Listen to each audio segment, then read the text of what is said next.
Hey, thank you all for coming today. Appreciate it. And so today we're under contract with Skynet. We need to do some work for our folks at Skynet here. We're going to talk a little bit about this job, which is we need to help architect which authentication we're going to use for different models of the products at Skynet. And I'm Jeremy Dren, and I'm a cybersecurity engineer and also do architecture, security penetration testing, and do some other security consulting as well. And I love to teach several different kinds of classes, from application security to privacy and anonymity, and have a lot of fun doing this sort of thing. So a bit of background information. One thing we need to know as we get started on thinking about how are we going to do this authentication is that passwords are not going to be an option for us. If we are going to use a password, we're going to have to also combine that with something else, because passwords are hopelessly insecure. There's 4 different kinds of categories of attacks on passwords. You can intercept them, you can phish them, you can also try to crack them and guess them. And by picking a very long password, you can mitigate most of the guessing and the cracking, as long as your password hasn't already been leaked onto the dark web or somewhere else. So assuming that the password hasn't been leaked, if you pick a very long password, at least 16 characters, preferably more, but 16 will do the job for 2025, you can avoid at least 2 of those categories. But there isn't anything you can do about the other 2. If some server loses your password through no fault of your own, that's just the way it is. So you really can't depend on passwords, and we're always going to need something in addition to that. If you go to 2fa.directory, just as it's spelled on the slide, they have instructions for how to set up whatever 2-factor or multi-factor authentication is available for the sites that you, your parents, your kids use. I'm sure you all are all tech support for your families, just by the nature of how to turn a computer on. So that's usually enough to become the tech support person, right? So 2FA directory is your friend in getting the instructions on how to get set up for your particular application that you're using at your house. So one of the key takeaways is that we know that passwords are hopelessly insecure because through no fault of your own, your passwords are probably going to leak anyway.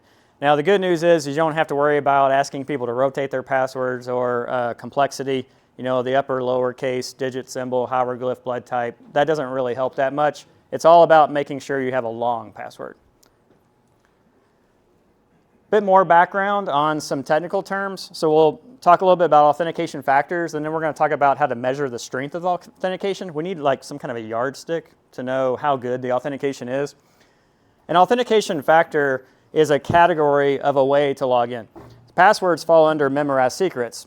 So would PIN numbers, combination locks, secret handshakes, secret knock. Those are all things that we would be able to memorize, and those all fall under that broad category. The counterpart to that, still within group number 1, is going to be your biometrics. So fingerprints, retina scans, all the cool stuff on the movies about palm prints, just ordinary Face ID to unlock your phone. Those all fall under the biometric categories. Biometrics and memorized secrets as a group number 1, identify us as humans. There's also another group number 2, which includes a third factor. Again, factor just means category.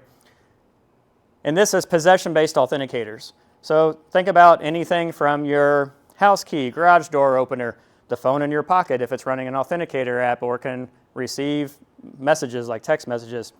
Those are all possession-based authenticators. There's also possession-based authenticators inside your phone called a TPM chip soldered to the motherboard. Same thing in this laptop. So machines can also have possession-based authenticators.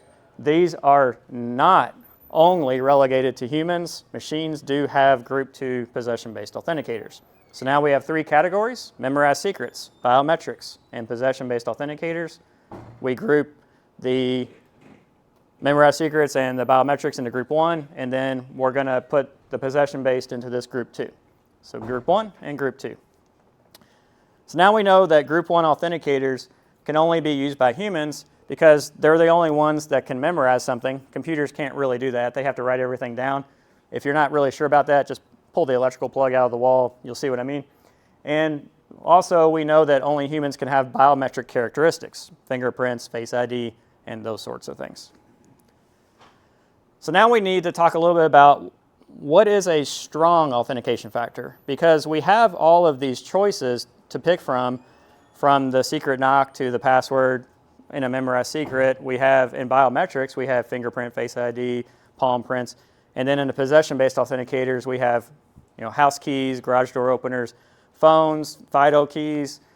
We have all kinds of RSA tokens and those sorts of things, anything that we can hold in our hand.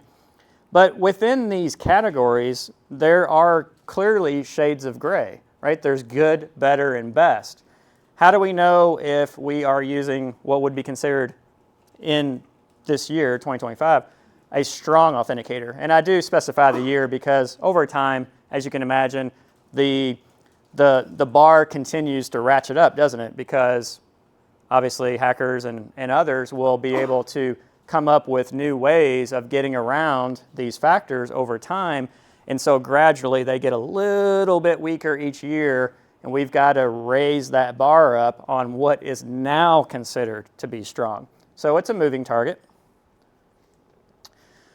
Now, one of the takeaways for you today is that there's kind of these sort of mnemonics or rules of the road, if you will, about how to understand concepts like strong authentication, which are usually presented to you in blogs or books or articles in these real long, complicated academic words that have all sorts of difficulty to understand. But here we have a list of all sorts of possession-based authenticators and with all sorts of fancy names. But look at them, and what you realize is what they all have in common. They all ground back, they tie back to real life. It's not a digital authenticator trying to stand in for a digital authenticator, which is kind of like a dog chasing its tail. So let's contrast this to a text message.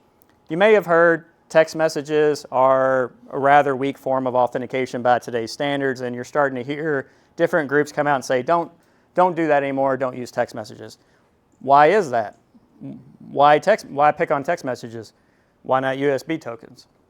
Well, think about the nature of a text message. It's a digital format. It's a communication sent over a computer network to a piece of software running on a phone that displays the text message.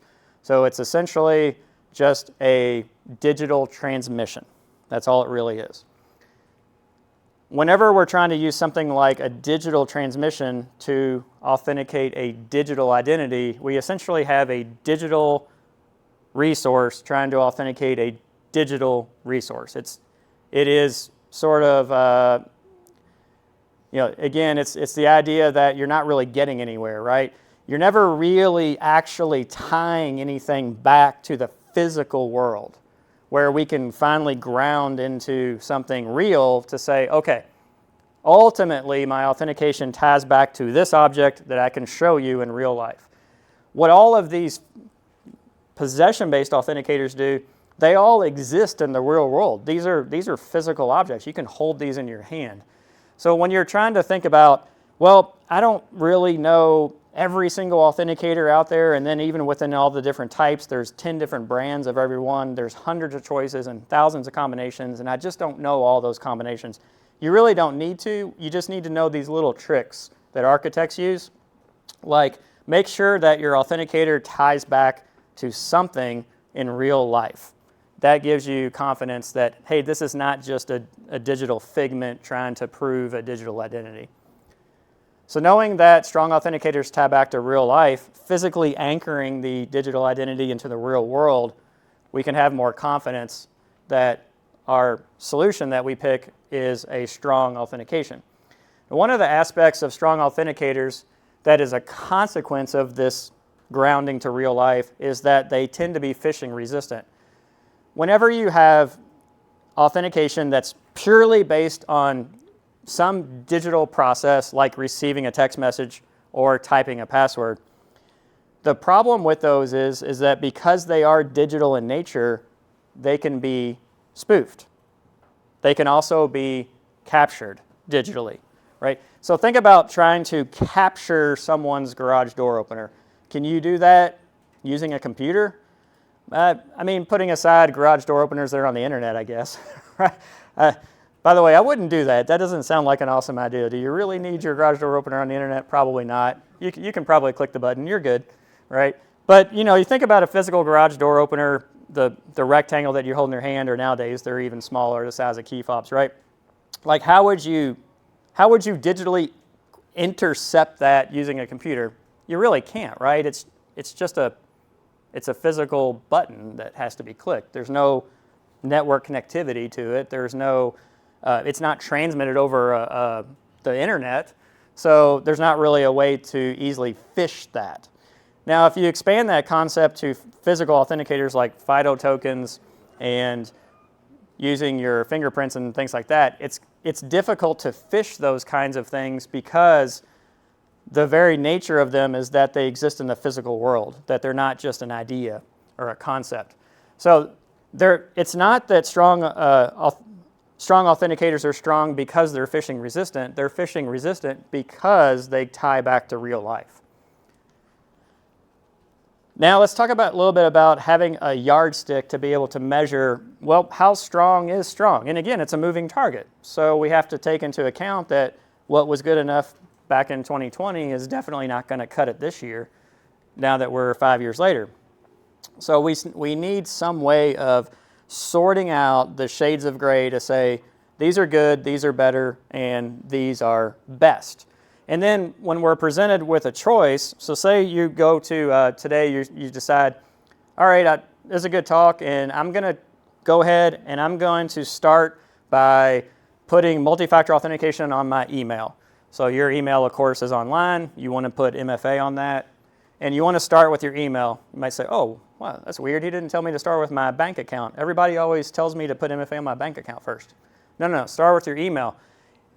If someone can impersonate you by getting into your email, pretending to be you, it doesn't matter how much security you have on your bank account. They're just going to email the bank and act like they're you in some kind of distress, right? They can email the bank, and then the bank might say, well, call this number. Well, now they've got a hook. They call the number. They play the YouTube video of the crying baby in the background. 5 minutes later, they've social engineered their way into your account, right? So you need to make sure that you secure your email first and then move on to bank accounts, then move on to social media.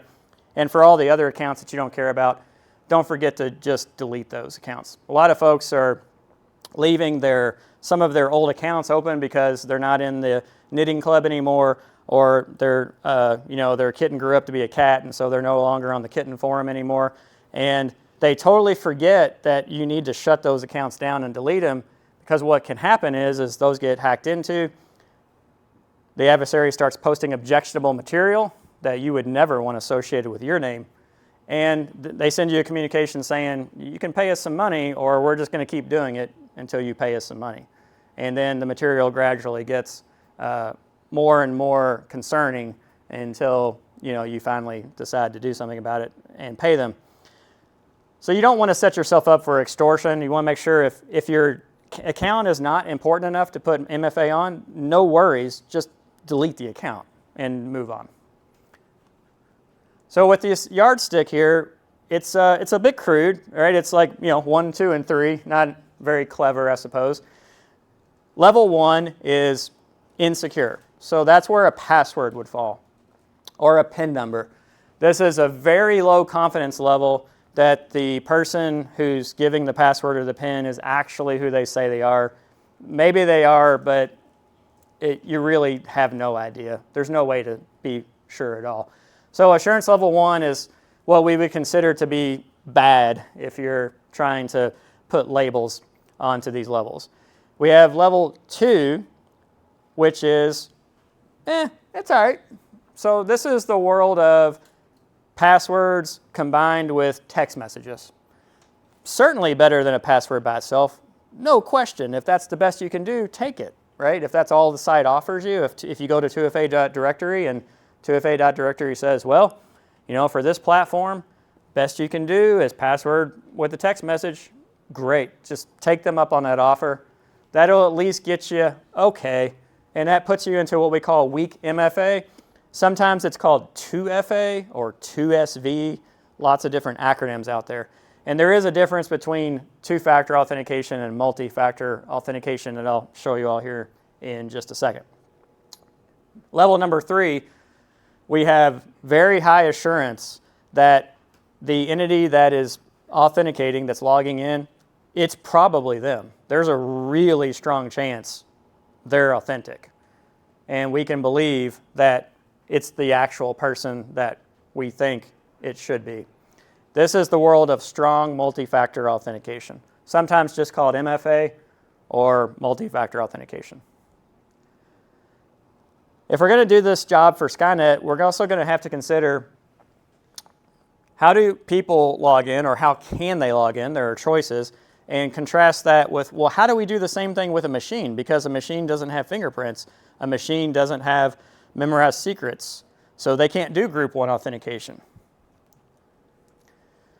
Well, for assurance level 2, for people, we can do group 1 authentication, right? So what we can do for people is we can say, all right, I want you to give me some kind of authentication from group 1.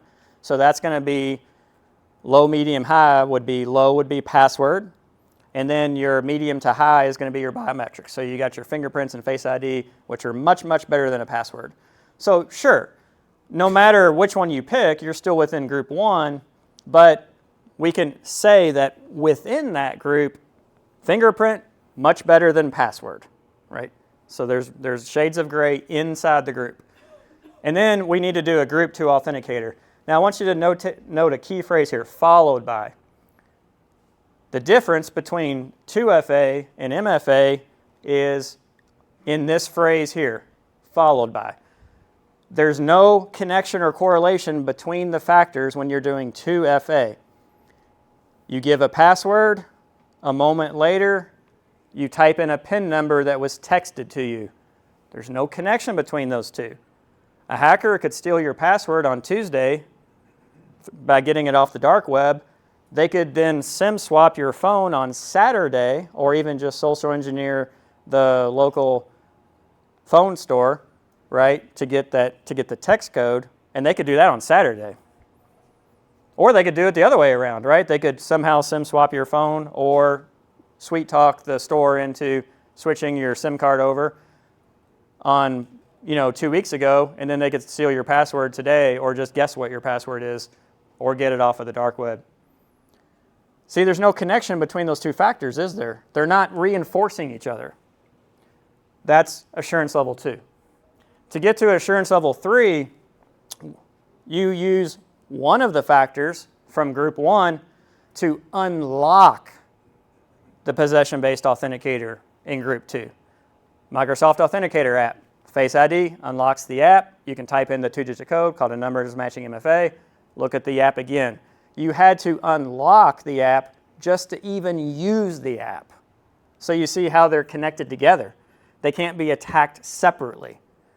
And that is the main difference between 2FA, MFA, assurance level 2, and assurance level 3 is, in assurance level 3, we're combining the authenticators into a strong unit. They're not two completely separate behaviors or actions.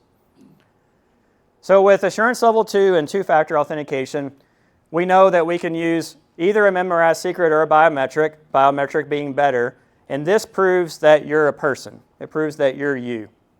It proves your identity. Group 2 proves that you're in control, that you're actually the one who's using the phone, that you're the one who's using the FIDO token. It's not someone who's pretending to be you. So you're actually in control of the situation. So with assurance level 2, these don't need to be connected at all. These can be two completely separate acts, one followed by the other. But with assurance level 3, we're now getting into phishing-resistant MFA. We are required to use a hardware-based authenticator. Their text message isn't going to cut it here. That's just digital. That's not physical. We have to use a hardware-based authenticator if we want to get up to assurance level 3. So when you're trying to decide, well, Facebook offers 10 different ways to log in. It's really confusing. You can use just a password. You can use a password with a text message. You can use an authenticator app. You can use an authenticator app that requires you to unlock it with a fingerprint or a Face ID. What do you choose? There's so many choices. I'm not sure which one to use. Well, using what we just talked about, we would say, okay, to log into my Facebook account, I'm going to now, based on what I learned today, I'm going to pick the authenticator app, right? I'm just going to skip right past text message because they have something better. They have something that requires a physical hardware-based device in order to log in. So, but you might come up to, go back to your car club website and they're not quite as sophisticated. And for them, they say, well, we'll give you text message with, a password. That's the best we can do. You're going to take it, right? Because you're going to do the best you can out of the options that are offered, working your way from hardware-based authenticators down to the less effective logins. So for the group 2 authentication, to get to the group 3, we notice that the biometrics is unlocking the hardware-based device. So if you were to go out and buy a FIDO token, those little plastic tokens that you have to plug into the side of the computer to log in, they offer all sorts of different kinds and price ranges and gimmicks and gizmos on these things, near-field communications. Some of them have fingerprint readers, all kinds of stuff. Well, now you know that if you bought one that you just plugged into the side of the computer, you're going to get really nice authentication because that's a physical device, right? Hardware-based authentication, physical device. You have to possess it in your hand. There's not an easy way to hack that remotely because you have to physically take the device and plug it into the port, which is a physical behavior, right? So we know that's really good based on this. Even better would be one of those that you had to unlock with a fingerprint. So now you're actually adding the fact that you have to be group 1 in order to unlock the device in group 2. And that helps us decide on purchasing and deciding for our companies and deciding for our households what is the best that I can do given the situation. So another key point of understanding is strong MFA proves you're a human because it requires the use of a group 1 authenticator to unlock group 2 authenticator, and machines can't do group 1. They don't have fingerprints or Face ID or any of that fun stuff. We also know that we don't want to use SMS if we don't have to. If we're forced, take it. It's better than a password, right? But we would rather try to use something better than text messages for our MFA, given the option. Now, how do we authenticate machines? Well, there's all sorts of options, and these also come with a tremendous set of buzzwords. So if they gave you a buzzword bingo card earlier, you can basically get bingo 3 times on this slide alone. We got all kinds of options that essentially what it boils down to is the top option is certificate-based. So TLS certificates, like the ones used in HTTPS. A machine can possess one of those and transmit a mathematical calculation across the wire. So the way these certificates work is the server challenges the machine and says, here is a number that is encrypted with your public key. You need to decrypt it and tell me what it is. And if the machine is authentic, it'll have a certificate that it'll have a private key it can use to retrieve the random number and send it back to the server. And the server's like, oh, okay, I guess it's you. So this is a certificate-based authentication. There's OAuth, which is where the machine goes out to some login portal, logs in, gets a token. Usually they're called JOT tokens, JSON Web Tokens, and it uses that session token to interact. And then we also have JSON Web Tokens signed with a private key, which is like yet another level up from there. Now, the main reason that architects would choose the certificate-based one, even though it's kind of a pain, is because extremely backwards compatible. You can use it with devices that are probably 20 plus years old, whereas these other 2 options require newer software that follows new global standards. To get to assurance level 3 with machines, we've got to take it up a notch. But it's going to be, you already know what the answer is going to be. Hardware-based authentication. TPM chips. TPM, tamper-proof module, a chip soldered into the motherboard of the actual piece of hardware. All of your phones have one right inside the phone. All of your laptops have one right inside the motherboard of your laptop. So when you buy your hardware, you're getting these TPM chips as part of the package. All Android devices, all iPhones, all the variations, the pads and the Airs and all of that, they all have these tamper-proof modules built in there that exist in real life and can be used to do authentication, getting us to assurance level 3, despite the fact that machines don't have fingerprints or Face ID or any of those other Group 1 authenticators. We can still get the job done. So the main point of understanding there is that strong authentication exists for machines. And even though they're not human, we still can log them in. So when we're designing our solutions and we're trying to figure out how are we going to do strong authentication for this refrigerator?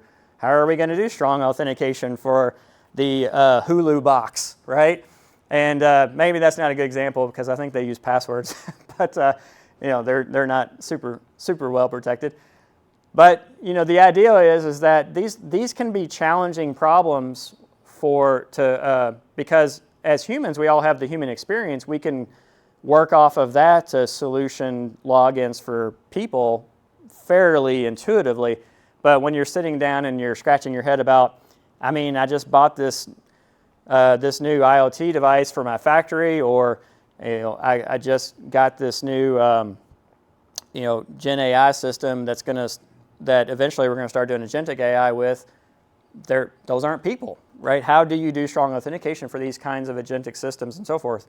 Well, we know it needs to be based on a physical device that is available to that software on the platform that it's running on top of. So that gives us all the background information we need to now start talking about authentication for terminators. So Skynet has contracted with our company, and they want to have an answer on this fairly quickly. But we have all these rules we can now follow where we can sort of ignore all the buzzwords and the tremendous amounts of complexity in the industry, and we can really just focus on some of these core tenets that we talked about. I want to have a physical authenticator. I want to make sure that we're not just using digital means to try to prove a digital identity, which again is circular reasoning, and we can go from there.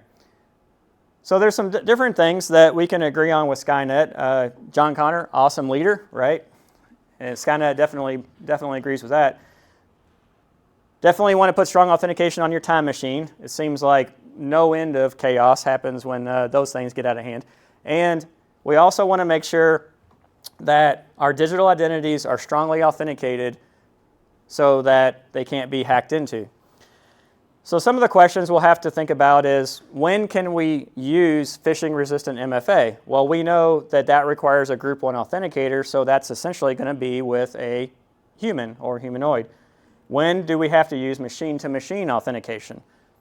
Well, that's going to be when we don't have something that's like a human that can do that Group 1 authentication. We're going to have to punt to that other list that we looked at. So Skynet is now going to say, well, this is how we're going to make that decision, is do we use MFA or do we use M2M, machine to machine? So some assumptions that we have is we're going to aspire to try to use assurance level 3 because we want to have the best authentication we can. Obviously, we'll back down to assurance level 2 if that's the best way we can do, and you would do the same thing at home. So again, if you're trying to decide on how to protect Facebook accounts, you would say, oh, well, gosh, they support everything. They got like 50 choices. I'm definitely going to take the possession-based, authenticator app on my phone as the way to log into Facebook. But some of the other sites that you use, maybe the best you can do is text message. Or maybe you're surprised. Recently I noticed Lowe's and Home Depot both actually started offering passkeys, and it was kind of funny because they both did it at the same time, and they both went from having text message based 2FA and straight to passkeys. Like there was no middle ground. They were just like, boom, you can do one or the other. I was like, you can either do the best thing in the world or you can do like the weakest form of multi-factor. There was nothing in between. And I think what actually happened, I kind of looked behind the scenes, it looked like they both signed up with the same IDP at about the same time, and they actually were able to offer the better options because they had both signed up with this new IDP. So we're going to say that these are the rules, and we're going to agree that the best authentication is going to depend entirely on the entity that's trying to log in, right? If it's kind of human-like, MFA. If it's machine only, then we're going to be using M2M. So let's start to apply the principles to this, and we'll start with machine authentication. So which one of the Skynet models is only machine-like, has no ability to do biometrics, no ability to do Face ID, no palm prints, retinal scans, iris scans, nothing, right? Well, we basically have all of the different models that are either some sort of a tank-like machine, a swimming machine, motorcycles, things that can fly in the air, like different kinds of drones of various sizes. None of these possess any of the abilities that we would need to do Group 1 authentication. So we're going to have to use machine-to-machine authentication with all these different models. So we have the very early T800s, the ones that preceded Arnold's character in the first movie. Those were the all the way from the T600s and up. They had rubber skin. They didn't have any fingerprints. And the funny thing was, I don't even think you ever actually saw one until the last movie, which was kind of showed some prequel scenes from the first movie. So, you know, chronology is really kind of a hard thing in the Terminator series because they keep jumping back and forth anyway, right? But the T800s, you know, they came out, they actually had the famous line, skin over exoskeleton, right? That's actually what how Arnold described himself in the movie. So we got the snake bots, and we also have remember the motorcycles? So the motorcycles actually were in the leg of the harvester. They actually come out of the leg and take off down the road. So that's the motorcycle one. And then you have various forms of tanks. The T1 eventually became the T7, which I think was the third movie. So the T1 became the T7, which again became the T7T, the tetrapod. And so those are different generations of tank bots. Now you might say, well, Skynet Core, his pseudonym was Alex, and I think he was in Terminator Genesis. So you might say Skynet himself, he looks like a human shape there, but recall from the movie, this is a hologram. And as they were walking through the hallway, the hologram just kept appearing in front of them over and over again. It's just a laser projection. So that it doesn't actually have fingerprints or Face ID. It's just a ephemeral laser projected hologram. So this one would also have to do machine-to-machine authentication. So for these machines, we can pick anything out of our assurance level 2. We can use certificates. We can use some of the new OAuth that has flows for machines. We can use digitally signed JSON web tokens. But if we want to get to assurance level 3 on these different machines, then we're going to have to make sure we're using those TPM chips, because we got to have something physically available in real life in order to sync or ground this authentication into to bring it back into the real world. All right, now let's try to apply the principles for our Skynet models that can do MFA. And so we have, starting the first one chronologically, and again, I use that term loosely because in the Terminator movies, you jump back and forth in time, and then there's like parallel universes that split off. So saying earlier and later is a little bit of a tricky concept. But the first one that appeared, as far as we can tell chronologically, was the T800, made famous by Arnold Schwarzenegger. That was the T1 Terminator. And this was living tissue over an endoskeleton, as quoted from the movie. Fingerprints, head fingerprints. Now, I don't believe he could do the retina scan because it didn't have retinas. But he did have a face. So Face ID would be okay, and fingerprints would be okay. 2 choices for Group 1 authentication. Both of those would work. The T850 was the later version in Dark Fate of his same character, which was just he had a better battery pack than the original model. And then you got your liquid metal versions. So your T1000 is the liquid. It's called Terminator Cop from the second movie. Robert Patrick was the actor who played the character. And you got your TX, which is the lady from the third movie. She's sometimes called the Terminatrix, the first female liquid metal Terminator. Actually, the first female Terminator shown in the movie, because the TV show came out after that, which had a teenage female Terminator and also an adult female Terminator named Catherine Weaver. We have the various models that were made out of like nanites or nanoskeletons, and we had the liquid metal over the endoskeleton, the Rev 9, which was in the last movie.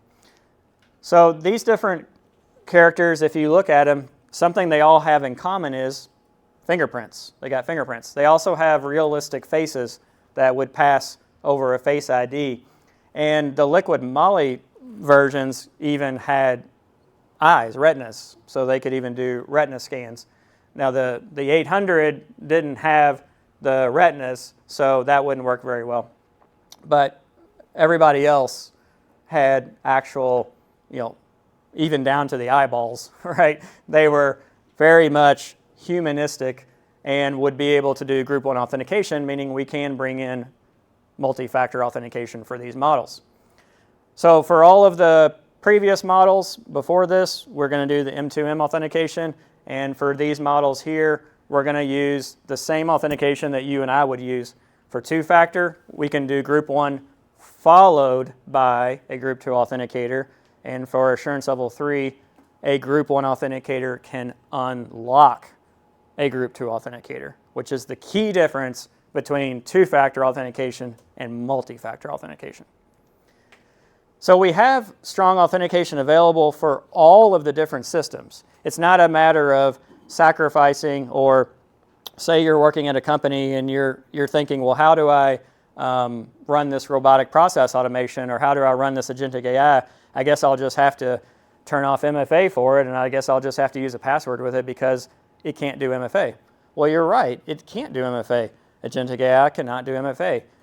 Robotic process automations cannot do MFA because they're not humans. But what we learned today is there are strong authenticator options available despite the fact that they're not humans. We also noticed that whenever we ran across a machine, we just need to figure out which machine-to-machine strong authentication, sometimes abbreviated M2M, that we need to use for these different products. So your architect does have choices when they're helping design your digital systems, and you can have strong authentication even for machines.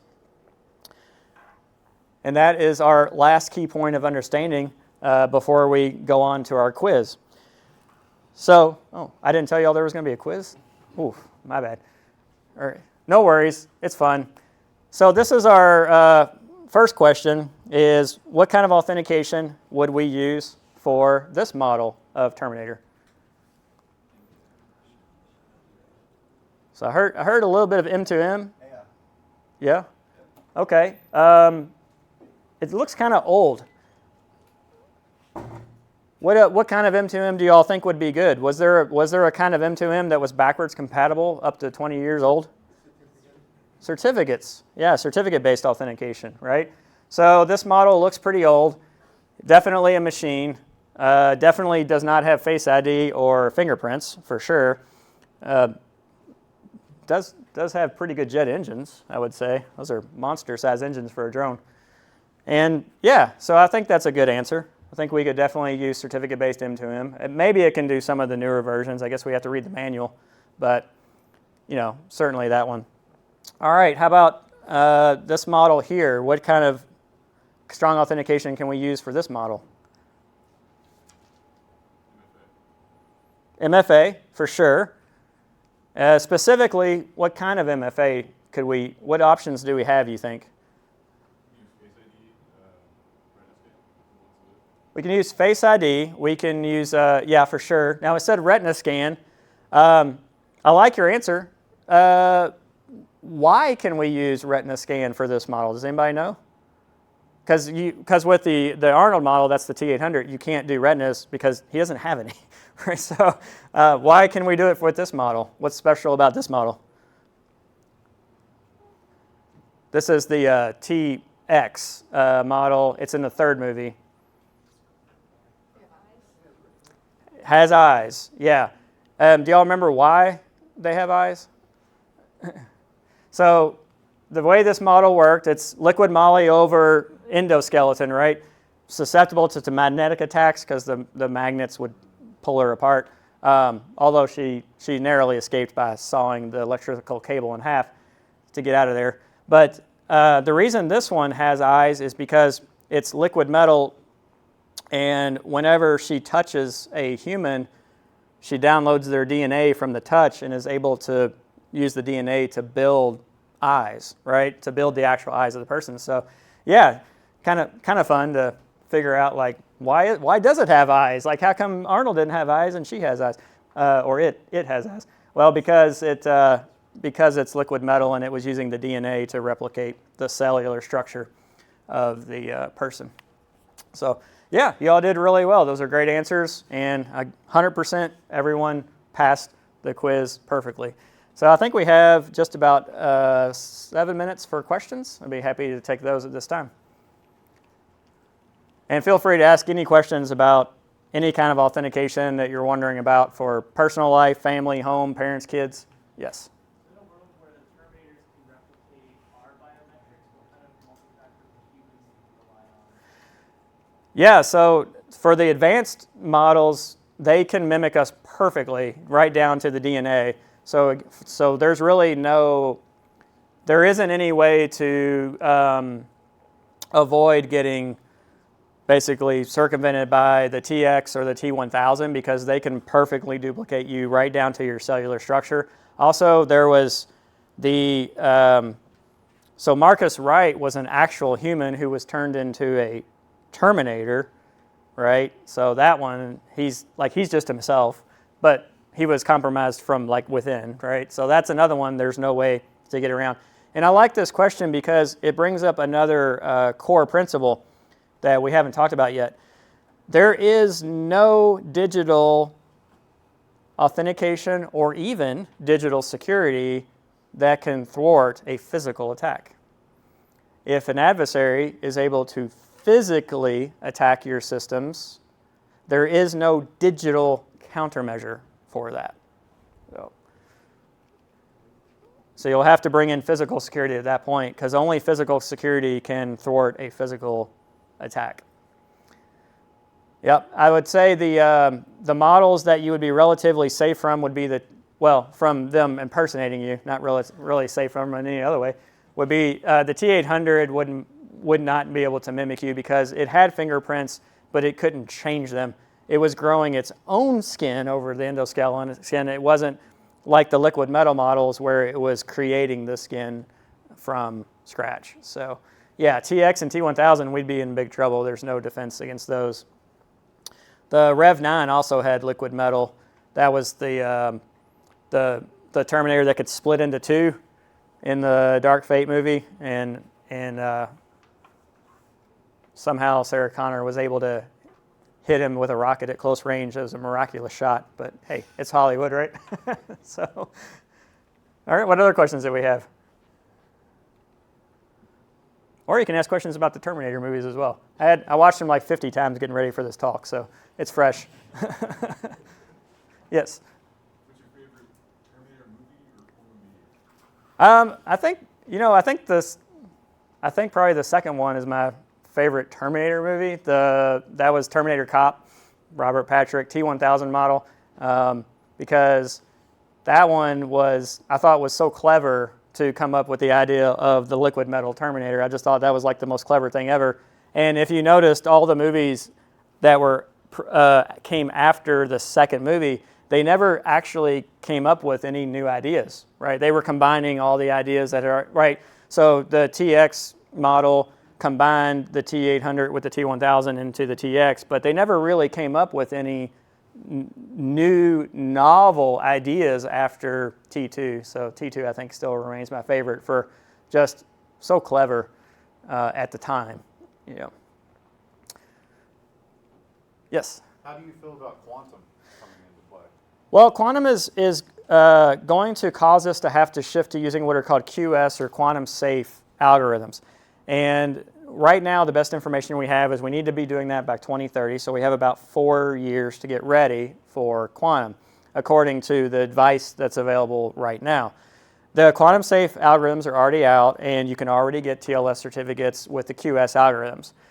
You can also get JOT signatures with QS algorithms. So we're okay, but the big problem is not technical, it's just pragmatic. Can companies switch to the new algorithms by 2030?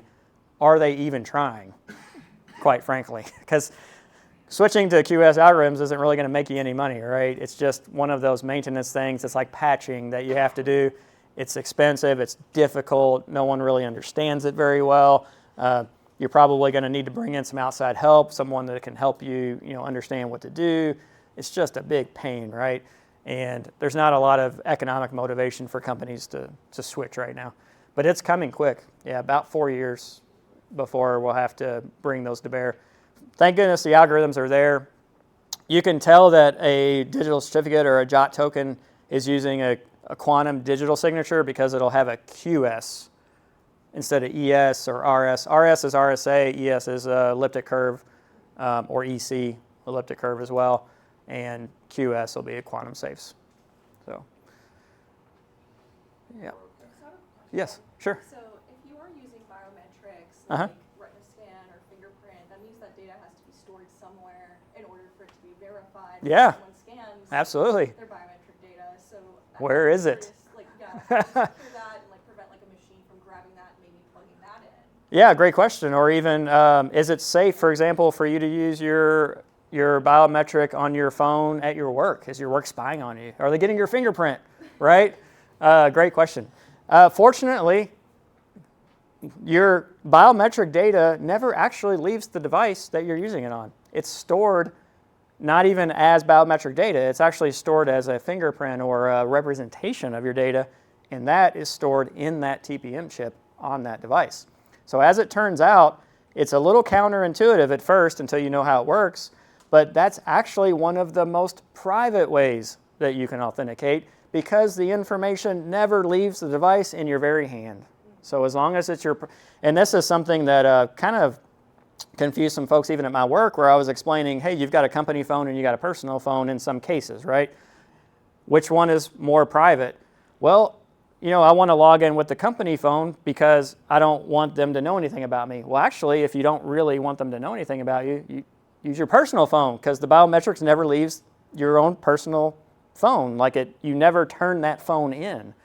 Now, the good thing about TPM chips is you can't get data out of them. You can only put data into them. So you should be safe anyway, either way. But using biometrics with a TPM is going to be not only the most secure way to log in, but it's also going to be one of the most private because there is no data transmitted. So with a password, the thing about the core fallacy with a password that makes them so silly, you got this password that's supposed to be super secret, don't tell anybody, right? What's the first thing you do when you want to log into a system with a password?